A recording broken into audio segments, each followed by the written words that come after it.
Pessoal, muito boa noite. Boa noite a todos que estão aqui presentes conosco, boa noite a todos que estão nos assistindo aí via internet, para que nós, a partir de agora, possamos juntos dar continuidade ao estudo do livro Obreiros da Vida Eterna, da obra de André Luiz. Mas antes, façamos a nossa prece, façamos aquele necessário intercâmbio com os planos espirituais superiores.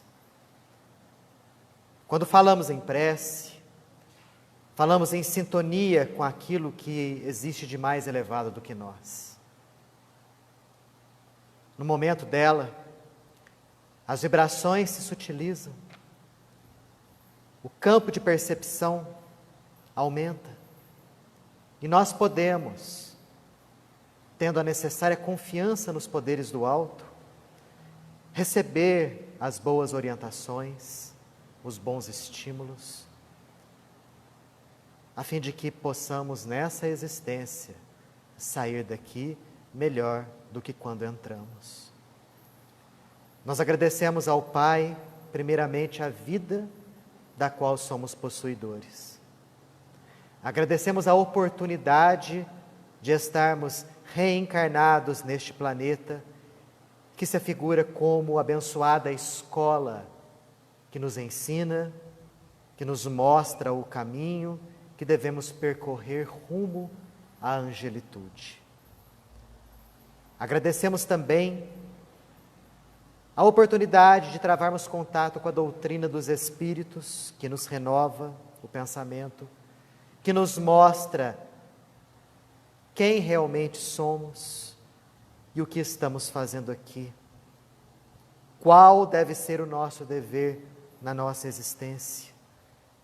Qual o dever perante Deus, perante a sociedade, perante nós mesmos? Em agradecimento por estarmos aqui neste nosso centro espírita, nessa casa bendita que nos acolhe com tanto carinho, com tanto amor, e onde nós aprendemos, e onde nós somos orientados, e onde nós fazemos as nossas terapias, já que somos provenientes de um passado um tanto quanto tumultuoso. Aqui estamos novamente na carne para aprender um pouco mais, para caminharmos um pouco mais rumo à felicidade que tanto buscamos. Que assim seja. Seguinte, pessoal. Então nós vamos começar hoje a falar a respeito do capítulo de número 4 da obra Obreiros da Vida Eterna. Conforme nós já estudamos os 3 capítulos anteriores, esse livro trata de um grupinho, de um pequeno grupo do qual faz parte o espírito André Luiz. Nós temos Jerônimo, que é o assistente, que é o orientador de todos. Nós temos André Luiz, temos o padre Hipólito e a enfermeira Luciana. Esse grupo aí pequeno de 4 pessoas, nós vimos isso nos 3 capítulos anteriores, estavam em nosso lar, em preparo para virem até aqui a crosta. E qual seria a tarefa deles aqui na crosta? Ajudar o desencarne de alguns irmãos, cujo auxílio era necessário. Faziam jus a esse tipo de ajuda proveniente do plano espiritual superior.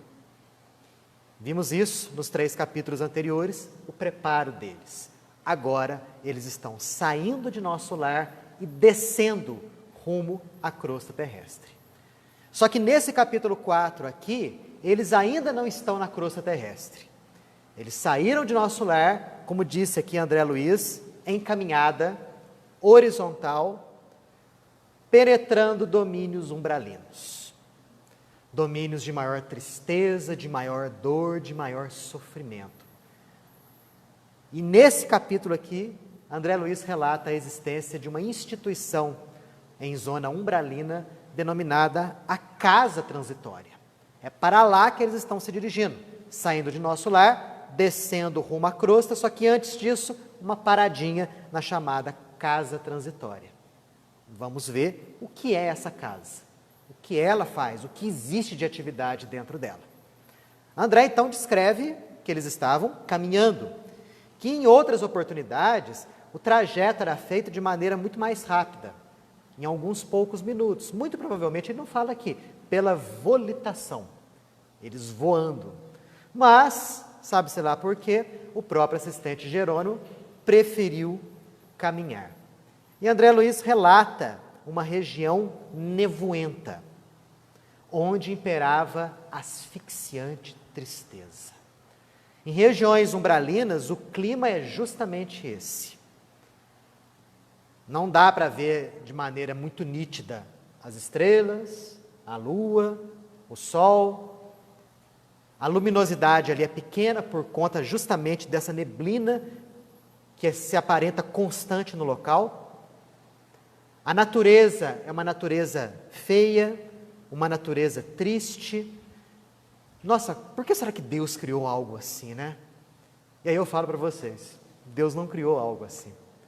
As regiões umbralinas nada mais são do que a expressão, se eu posso falar assim, materializada do pensamento de milhões e milhões de espíritos que estagiam naqueles locais.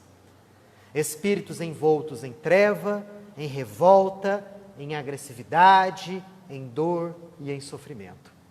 E nós sabemos o quanto que a matéria do plano espiritual é plástica, o quanto que a natureza do plano espiritual reflete muito bem a natureza do grupamento de pessoas que lá está colocado. Tanto que André faz questão de ressaltar asfixiante tristeza, porque aquelas vibrações ambientes ali estavam impregnadas do material mental de milhões de seres que lá se encontravam em dor, em sofrimento e em revolta. E André Luiz continua dizendo o seguinte, que eles estavam procurando a casa transitória de Fabiano. Essa grande instituição tinha por objetivo acolher almas recém-desencarnadas. Trabalhava nas cercanias da crosta terrestre, em região plenamente umbralina. Quer dizer, se a gente olhasse para o céu e pudesse enxergar o plano espiritual, essa casa transitória de Fabiano possivelmente estava bem mais próxima de nós aqui, se comparada ao nosso lar, que se encontraria mais distante. Para que a gente tenha uma ideia aproximada, né, dos planos espirituais ao redor da Terra, vamos adotar aquela imagem da cebola cortada ao meio. É mais ou menos assim. Se você pegar uma cebola e cortar ao meio, você vai ver, olhando de frente, que a cebola tem aquele miolinho e tem aquelas camadas concêntricas, né? Ao redor daquele miolinho, as mais próximas e as mais afastadas. É como se aquele miolinho fosse o planeta Terra. E as camadas mais próximas, as zonas umbralinas. E à medida que aquelas camadas vão se distanciando daquele miolinho, da Terra, o plano espiritual ele é mais purificado, ele é mais espiritualizado. As almas que lá habitam são almas mais elevadas, mas aquelas que estão próximas à crosta terrestre, não. São almas bem densificadas. Embora existam inúmeras instituições em zona umbralina, onde existem indivíduos que lá estão com o objetivo de ajudar o semelhante. Uma delas, dentre milhares existentes, é essa casa transitória de Fabiano, que foi fundada por Frei Fabiano de Cristo. Eu li a história de Fabiano de Cristo, depois vocês deem uma olhada, é muito bonita a história dele, né? Ele veio de Portugal, ele era de família rica, né? Mas numa certa fase lá, a família perdeu tudo, e ele começou a trabalhar no Porto, lá em Portugal. E aí entrou em contato com aquele pessoal que estava vindo aqui do Brasil, falando das riquezas do Brasil e tal, ele achou aquilo lá muito interessante, embarcou e veio aqui para o Brasil. E aqui, em Paraty, trabalhou, né? Conseguiu riqueza, tinha uma casa muito bonita, mas era um indivíduo muito bom, um indivíduo dedicado a obras de caridade. E lá pelas tantas, um dos seus sócios foi assassinado, e um outro amigo dele foi assassinado também, um assalto seguido de roubo, né? Latrocínio. E depois daquele episódio ele ficou pensativo a respeito do real valor da riqueza. Embora sendo um indivíduo desprendido, porque era muito caridoso, ele começou a meditar muito a respeito disso aí. Um belo dia, ele ajudando uma pessoa, ele, segundo a mensagem dele, segundo a história dele, conversa com o próprio Cristo. E o próprio Cristo fala a respeito da necessidade dele segui-lo. E alguns dias se passaram, ele, abalado com aquela história, dorme, e em desdobramento espiritual vai numa região muito bonita no plano espiritual, onde se encontra com nada mais, nada menos, ninguém mais, ninguém menos, com Francisco de Assis. E Francisco de Assis fala a respeito da importância da vida dele, da missão dele, que não era mais necessário ele ficar andando de um lado para o outro para ajudar as pessoas como antes, né, porque ele foi o José de Anchieta, em reencarnação passada aqui no Brasil também. E que era necessário que ele abandonasse tudo e seguisse essa vida de servir a Jesus. E ele acorda decidido a isso. Pega a riqueza dele, divide em 3 partes. Uma parte manda para a família em Portugal, outra parte dedicou a obras de caridade e a terceira parte distribuiu para os pobres. E entrou justamente na ordem franciscana, a ordem dos frades menores.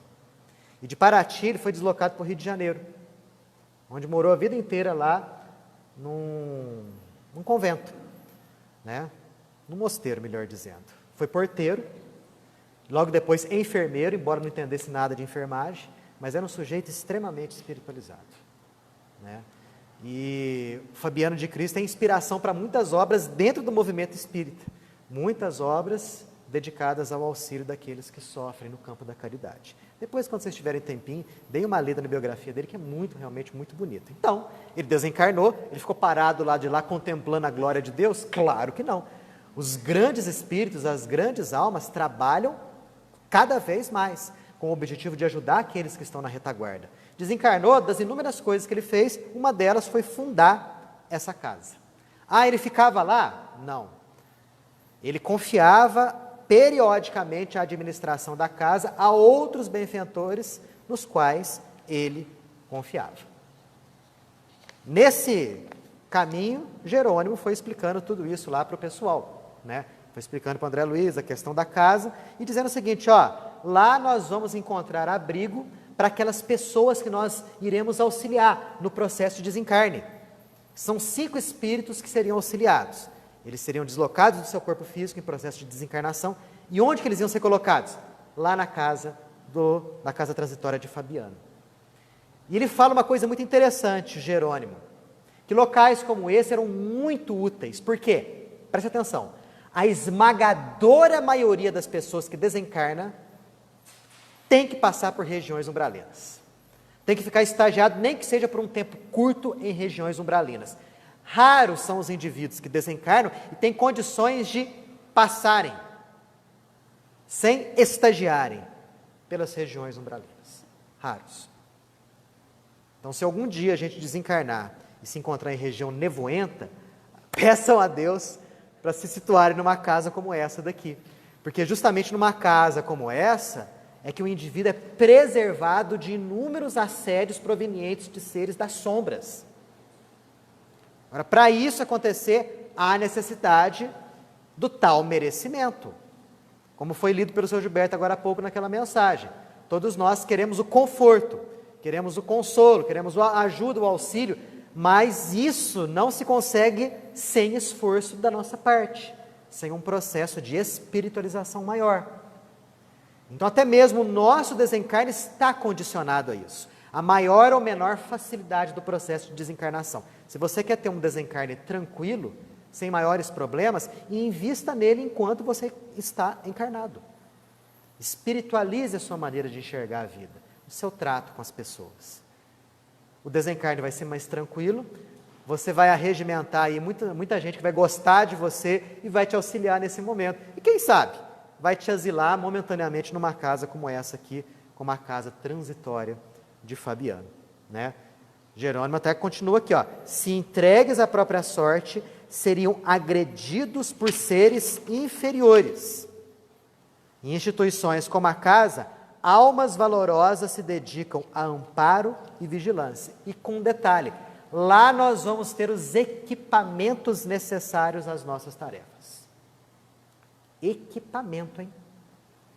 Quando a gente pensa em plano espiritual, nós pensamos que os espíritos, pela força da mente, podem fazer tudo. Mas nessas regiões mais próximas à Terra, nós vamos perceber algo extremamente parecido com aquilo que a gente vê aqui, no nosso planeta Terra, na crosta terrestre. São necessários equipamentos? Uhum. Quais equipamentos? Vamos ver quais mais à frente. E aí a caminhada continua. Até aqui, alguém quer fazer alguma pergunta? Observação?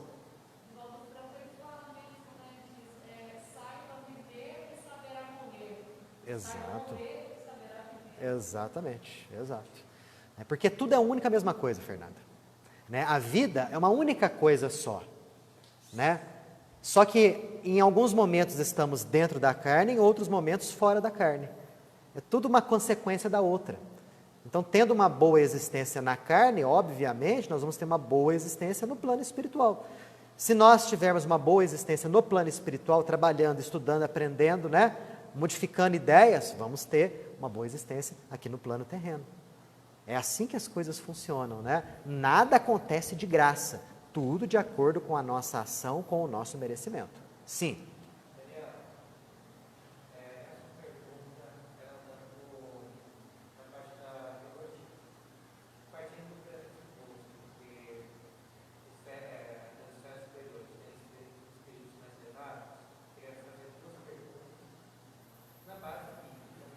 Ah. Sim.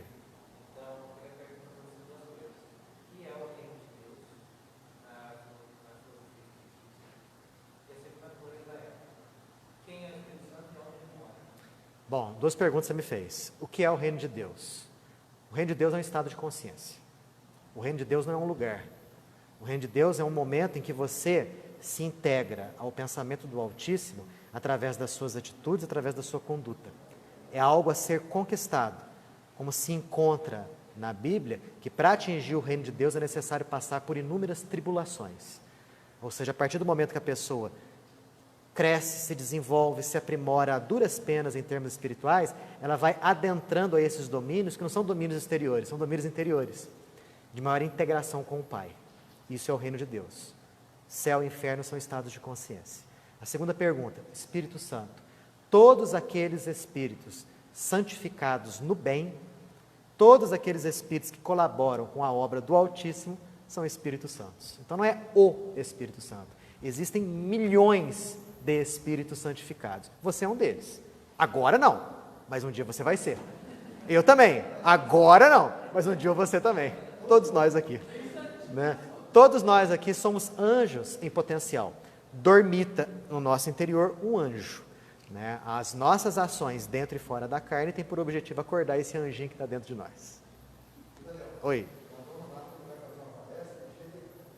Boa noite, Espírito Santo. Tá vendo? Todo mundo, né? Exatamente. Só um segundinho. Fala.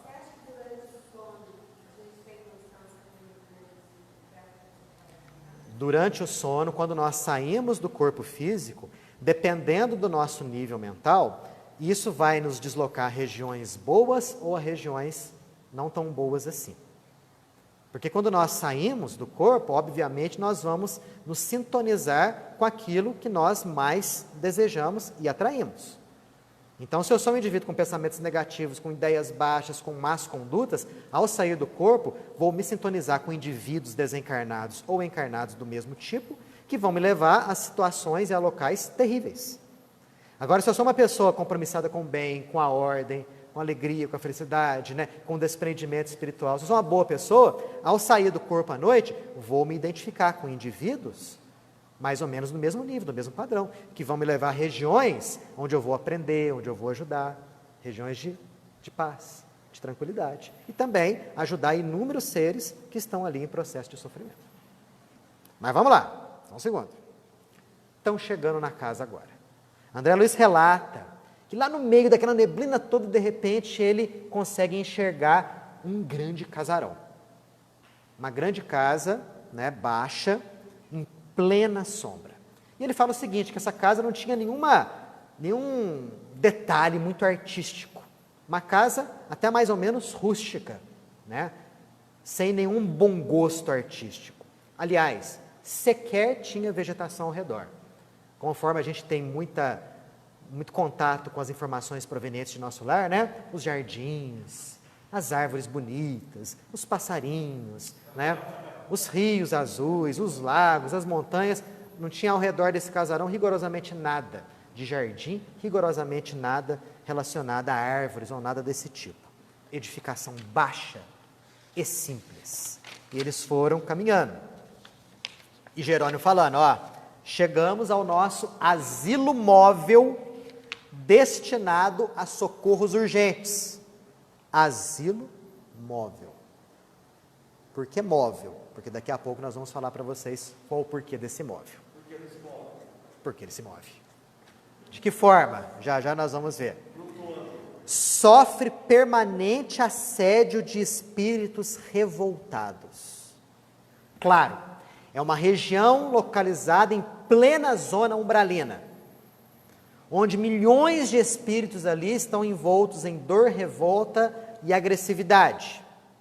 Espíritos maus, em sua maioria.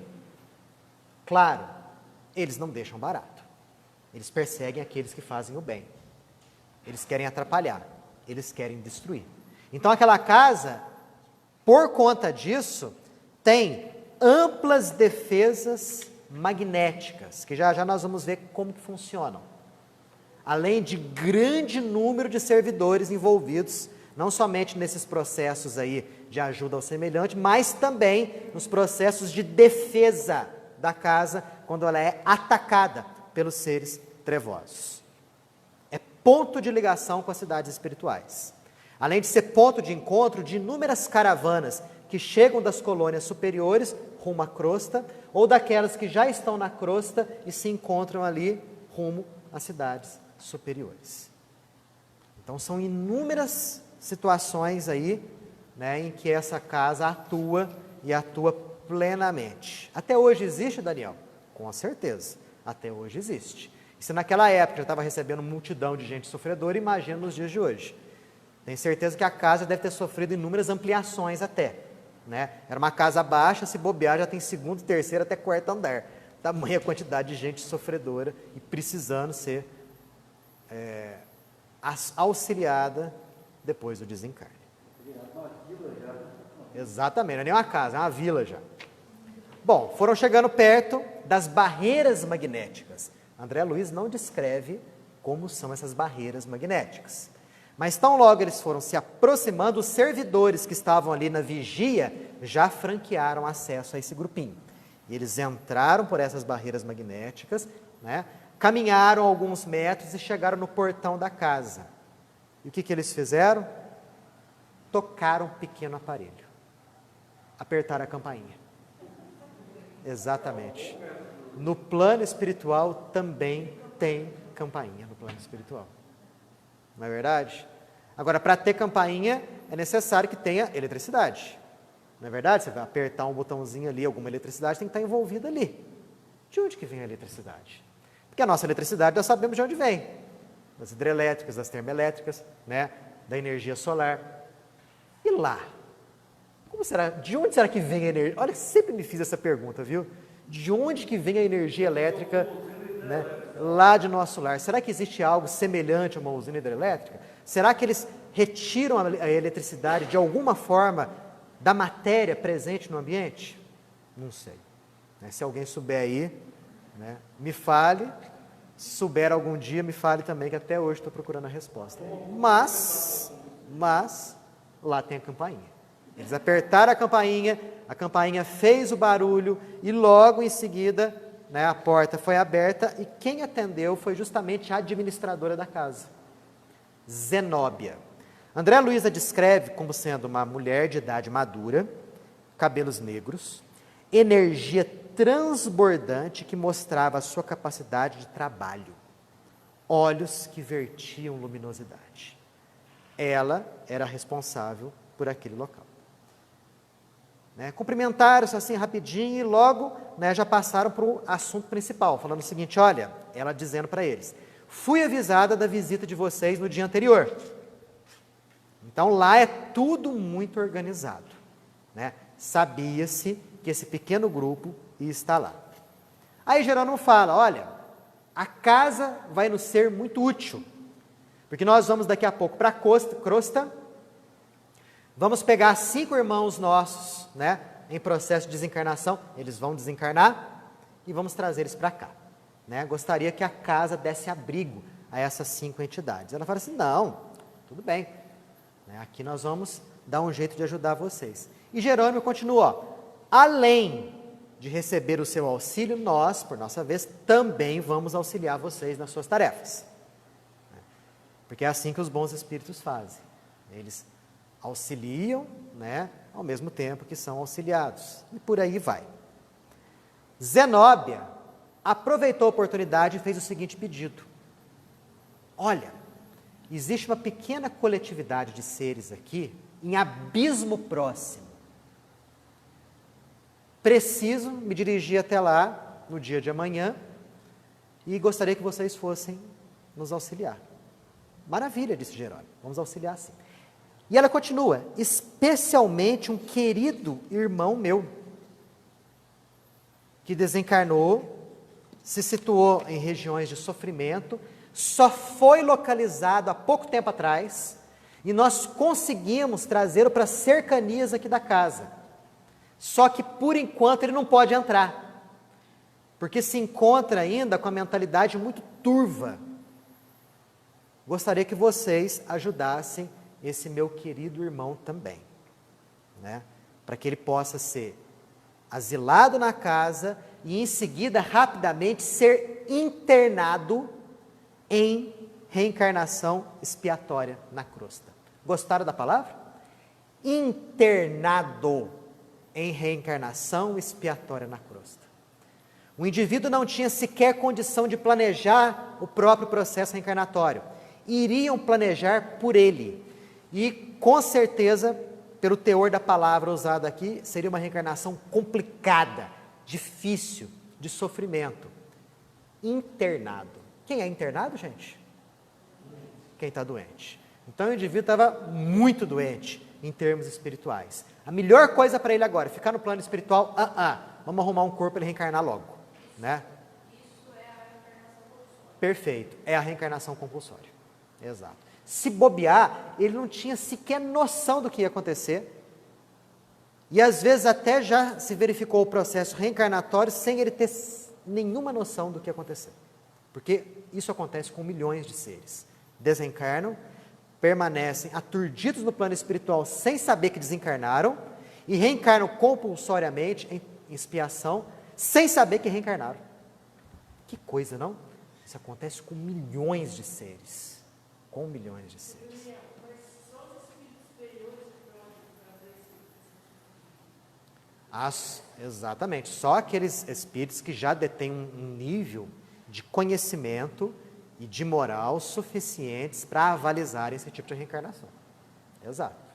Somente esse grau de espíritos a esse nível. A Zenóbia, por ser a coordenadora daquela casa, pelo visto tinha mais do que condição de arrumar uma reencarnação compulsória para esse irmão amado dela. Né? Aí Jerônimo falou o seguinte, nossa, que coisa boa, por sorte nós temos aqui conosco a Luciana, ela foi enfermeira lá na crosta e continuou com os trabalhos de enfermagem aqui no plano espiritual. E ela é dotada de avançadas faculdades de clarividência. Olha só, gente. Clarividência, a gente sabe, não é uma faculdade mediúnica, é uma faculdade anímica. Mas mesmo lá no plano espiritual, existem seres que desempenham faculdades anímicas, como a clarividência, e faculdades mediúnicas também. Então, se você é médium aqui na crosta, ao desencarnar, você continuará a ser no plano espiritual. A Luciana, por exemplo, avançadas faculdades de clarividência. E a diretora da casa, a Zenóbia, falou o seguinte, poxa, que maravilha, vai ser de muita valia, porque existem inúmeros irmãos nossos que a perturbação mental é tão grande que eles não conseguem nos enxergar e mal conseguem ouvir a nossa voz. E acham ainda que estão sendo vítimas de perseguições e alucinação. É muito complicado. Então, as faculdades de clarividência da Luciana vão ajudar bastante. E aí André Luiz ficou com a pulga atrás da orelha. E pensou o seguinte, pensou e externou, né? Mas eu pensei que todos os espíritos benfeitores pudessem exercer a clarividência. Ele pensou isso, né? A Zenóbia, administradora daquela casa, André pensou, poxa, por que ela não exerce essa função de clarividente diretamente no contato com os sofredores? Por que precisaria de alguém como a Luciana, né? André Luiz pensou e verbalizou isso daí. Jerônimo explicou o seguinte, que Zenóbia possuía razões íntimas para não fazer isso. Aí André Luiz recebeu aquele balde de água fria, né? Ele pensou, nossa, eu fui inconveniente, falei o que não devia. E Jerônimo prosseguiu, além dessas razões de ordem íntima, para não adotar a clarividência, no caso em específico desse irmão dela, temos que atentar para a questão da especialização. E aqui vai uma coisa muito importante, uma informação importantíssima para nós. Quando nós chegamos no plano espiritual, chegarmos lá, as coisas não vão surgir e aparecer do nada para nós, em termos de qualidade, em termos de capacidade. Há necessidade do esforço, do estudo, da perseverança e do trabalho, para desenvolvermos qualidades. Olha o que o Jerônimo fala para o André Luiz. André, o padre Hipólito, por exemplo, ele é excelente em explicar o evangelho para as pessoas. A Zenóbia é excepcional nas tarefas da administração aqui da casa. Se os dois quisessem se dedicar a serviços de clarividência, clarividência em que sentido nesse caso, pessoal? Penetrar na mente do indivíduo que estava sofrendo e buscar trazer daquela mente as razões daquele sofrimento, as angústias, os porquês. Seria nesse sentido. Eles podiam fazer isso? Podiam. Só que eles iriam fazer isso não muito bem feito. Você, por exemplo, a Luciana, ela poderia externar uma passagem evangélica aqui para nós? Poderia. Não tão bem quanto o padre Hipólito. Ela poderia administrar essa casa como a Zenóbia? Poderia. Não tão bem quanto ela. Então, todos possuem especialização em alguma coisa. E lá no plano espiritual, idem. Você pode ser, por exemplo, um excelente poeta e não entender nada de química. Um dia você vai ter que aprender química. E você vai aprender química a duras penas. Mas depois de muito tempo de esforço, de dedicação, de perseverança, você vai aprender bastante. Vai ser muito bom naquilo ali. Ah, então um cara é poeta e químico. Ele vai ter que aprender, por exemplo, biologia. Ele não sabe nada. Vai ter que se dedicar às tarefas da biologia, atender, e estudar, e perseverar, e agir, e trabalhar. E isso vai durar quanto tempo? Até atingirmos a perfeição. Porque já imaginaram a profundidade da palavra perfeição? Perfeição significa você dominar tudo, saber de tudo, e ser capaz de fazer tudo. Seria essa a perfeição. Dando uma comparação aqui, Jesus. Um dia faremos aquilo que Jesus fazia e muito mais. Quanto tempo vai levar isso, hein, gente? Quanto tempo levaremos até atingir esse nível, esse estado de perfeição espiritual? Alguns milhões de anos, com certeza. Só. Porque Jesus, há 4,5 bilhões de anos, já era o construtor espiritual do nosso planeta Terra. 4,5 bilhões.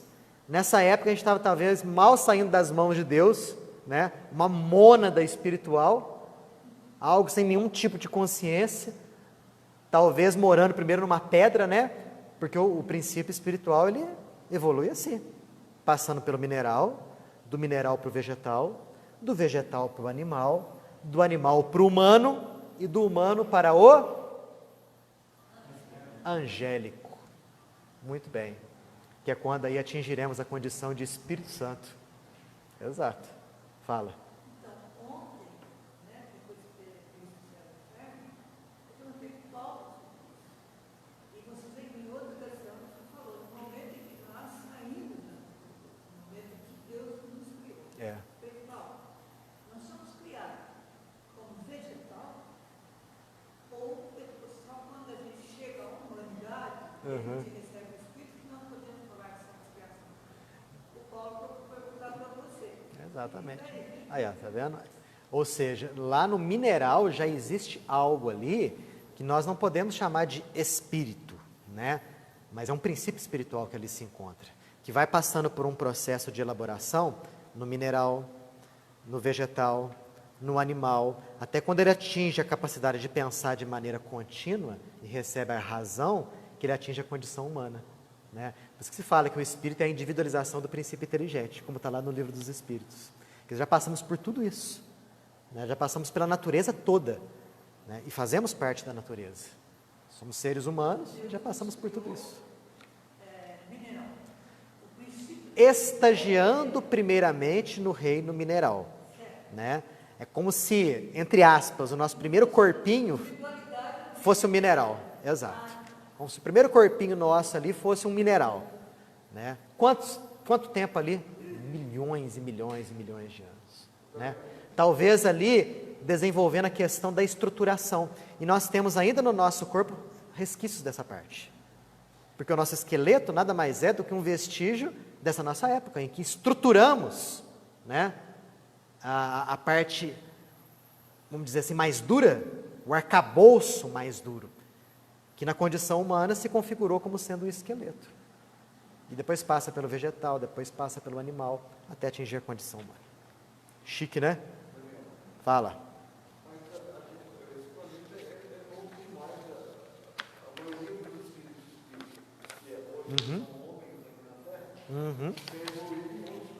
Perfeito, exato. Kardec fala o seguinte, que os verdadeiros habitantes do planeta, os autóctones, né, os que realmente nasceram aqui, são aqueles que hoje estão nas raças selvagens, indígenas. Mas que aqueles que estão em processo de provas e expiações, que somos nós, somos provenientes de inúmeros planetas, né, desse universo todo aí, de onde nós somos o quê? Expulsos, banidos, por conta do orgulho. Sabe aquela historinha do diabo, né, que por orgulho foi banido, né, do céu e despencou para o inferno? Pois é, gente. Vamos vestir a carapuça.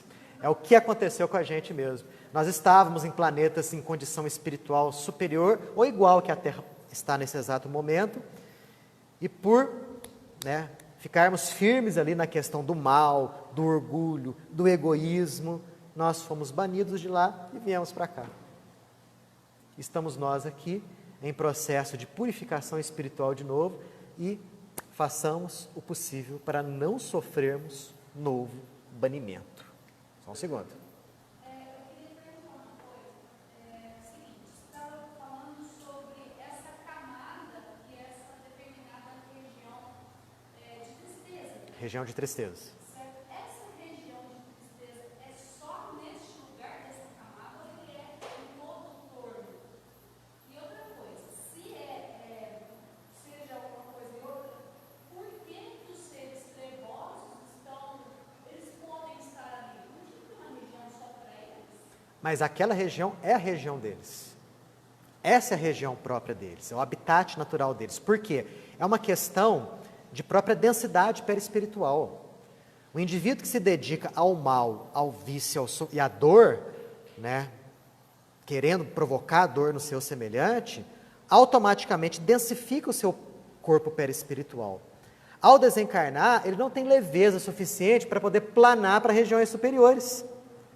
Então ele fica mais ou menos por aqui mesmo. Porque o umbral, Fernanda, começa onde? Da crosta terrestre para cima. Nós que estamos aqui encarnados, estamos em plena zona umbralina, né? Ao sair do corpo, nós com certeza enxergaremos paisagem umbralina mesclada à nossa paisagem material. Então essa região é a região deles, né?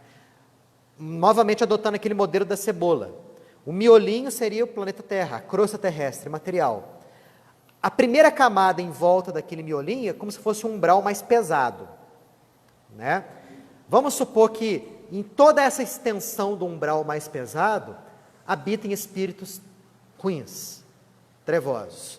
Então toda essa região vai ser uma região de dor, tristeza, sofrimento, uma região feia. Por quê? Porque a região é assim? Não.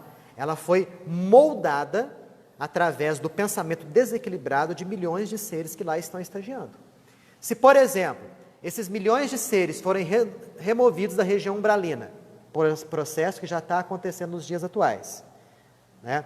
E substituídos por seres melhorzinhos, automaticamente a natureza dos umbrais vai se modificar. De feia, vai ficar mais bonitinha. Por isso que muitos falam que o umbral está passando atualmente por um processo de reurbanização. Porque muitos que lá estavam, reencarnaram, ou já foram para certos locais aí, para pegarem o comboio. É a hora da ceifa, então. É a hora da ceifa. É o que nós estamos atualmente passando.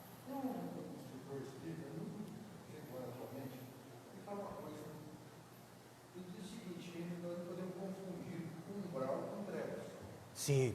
Ele fala, quem vai no umbral são aqueles espíritos que têm um lar, que é arrependimento. Aqueles que fazem mal, continuam fazendo mal, não se arrependem, eles vão para as trevas. Então, As trevas é uma região mais densa do que o umbral. então a gente pode falar o seguinte, que as trevas elas podem se configurar como sendo a região mais densa do umbral e o abismo. Né? Porque as regiões abismais são aquelas regiões que estão por baixo da terra, né? Dentro da terra. Né? Essas são regiões mais trevosas ainda. E à medida que vai subindo, o negócio vai ficando meio que decantado, né? Vai ficando cada vez mais purificado. É como o seguinte, imagine uma chaminé, subindo uma fumaça escura. Da boca da chaminé a fumaça é densa, preta, bem escura. Mas à medida que aquela fumaça densa ela vai subindo, ela vai ficando o quê? Pelo próprio processo natural de espalhamento das partículas, vai ficando cada vez mais clarinha, mais clarinha, mais clarinha, até se confundir com o próprio céu. Então as zonas espirituais são mais ou menos isso daí. Né? As regiões abismais são regiões terríveis, de muita dor, muito sofrimento e extremamente revoltado, com muitos espíritos revoltados.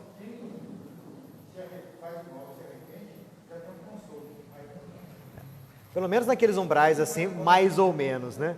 Porque, conforme a gente vai ver aqui, existem legiões de seres envoltos em revolta e violência, que vão atacar esse lar aqui.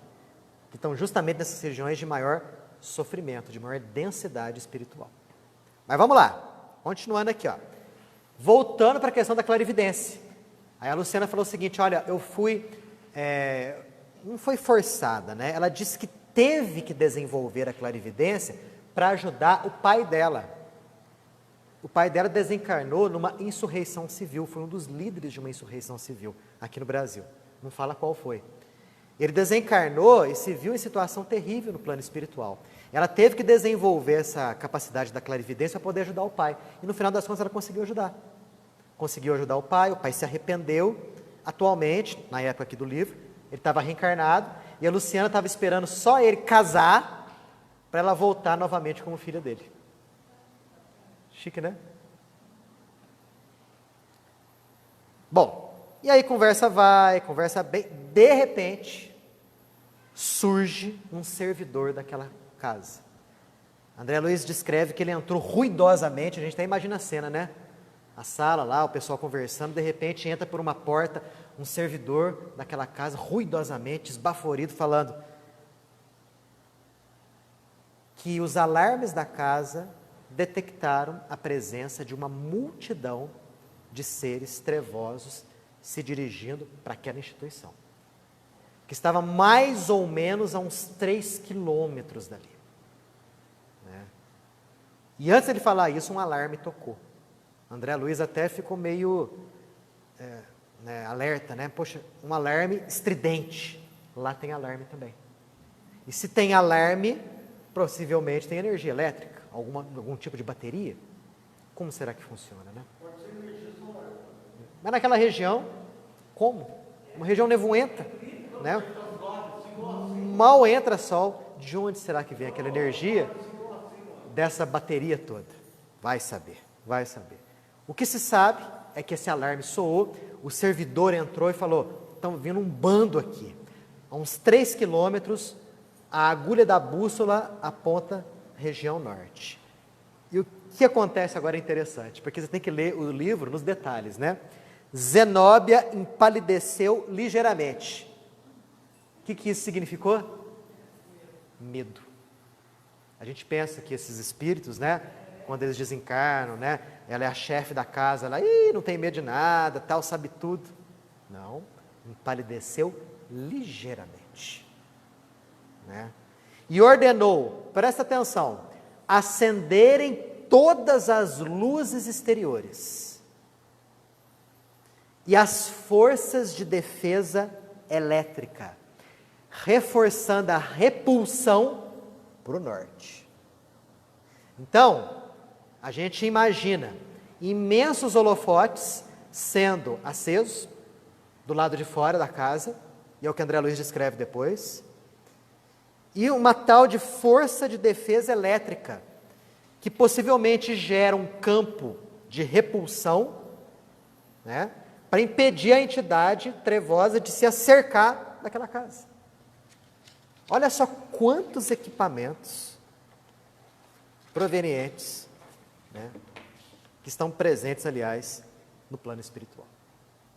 Jerônimo e Zenóbia demonstravam, através do olhar, grande preocupação. Então, embora seres mais elevados que o restante, estavam bem preocupados. E André Luiz fala, através de uma fresta, ele viu grandes holofotes sendo acesos no exterior. E, de repente, um som característico de aparelho elétrico sendo ligado. Sabe aqueles unidos de aparelho elétrico sendo ligado em processo de funcionamento? Ele ouviu isso daí. De repente, eles chegaram. Os chamados seres caídos. Inúmeras inteligências humanas voltadas ao crime e que prosseguem as atividades destruidoras após a morte. Indivíduos que, aqui, quando na carne, desenvolviam mal, ao desencarnarem, permaneceram com o mesmo tipo de atividade. Dentro do egoísmo e da vaidade, insurgem-se contra o próprio Criador. E a Zenóbia até fala aqui, que aquela imagem da queda dos anjos luminosos, né, para os infernos, acontece todos os dias. São aquelas inteligências encarnadas aqui, envoltas no mal, que ao desencarnarem permanecem com as mesmas tarefas do lado de lá. São verdadeiros gênios das sombras. Agrupam-se em legiões sombrias e devastadoras, operando perturbações que desafiam a lógica humana. Nada muito longe da lógica, gente. Por quê? Quando a gente vê as notícias do que acontece na nossa sociedade dos dias de hoje, a gente não acredita. Quanta violência, quanta crueldade. Não é verdade? Esses seres que são os responsáveis pela violência, pela crueldade, ao desencarnarem, vão virar anjinhos do lado de lá? Vão se arrepender imediatamente? Claro que não. Durante longo tempo vão permanecer desse jeito. Longo tempo. Quanto tempo? Eternamente? Eternamente não. Vai chegar o momento em que o mal vai cansar. E aí ele vai se arrepender. E aí quando acontece o arrependimento, aí eles estão predispostos a serem resgatados e auxiliados. Mas olha, séculos de reencarnações não são suficientes para esses seres. Daí a importância deles perpetuarem o processo de purificação deles, não somente aqui na Terra, mas também no plano espiritual. Reencarnam e desencarnam, mais ou menos, adotando o mesmo tipo de conduta. Prática ao mal. Ela mal terminou de falar, eles começaram a ouvir um ruído, a princípio longínquo, abafado, que aos poucos foi se avolumando, até ficar ensurdecedor. Existia uma tropa cercando aquele local, principalmente na região do norte ali. E André Luiz falou o seguinte: não eram gritos humanos, gritos aterradores, como se fossem provenientes de uma horda de animais selvagens. rugidos de leão, uivos de lobos, silvos de serpentes, guinchos de macacos. Não eram vozes humanas. De todos, a mais atemorizada era a Luciana. André Luiz dizia que ela torcia as mãos nervosamente assim. Presta atenção no que André Luiz escreveu. De todos, a mais atemorizada. Quer dizer que os outros também estavam. Só que a mais atemorizada era a Luciana. Mas, gente, não é por menos. Imagina só a gente aqui, estudando, de repente um bando de delinquentes, malfeitores, lá na rua querendo entrar aqui. Como é que a gente ia ficar? Exatamente.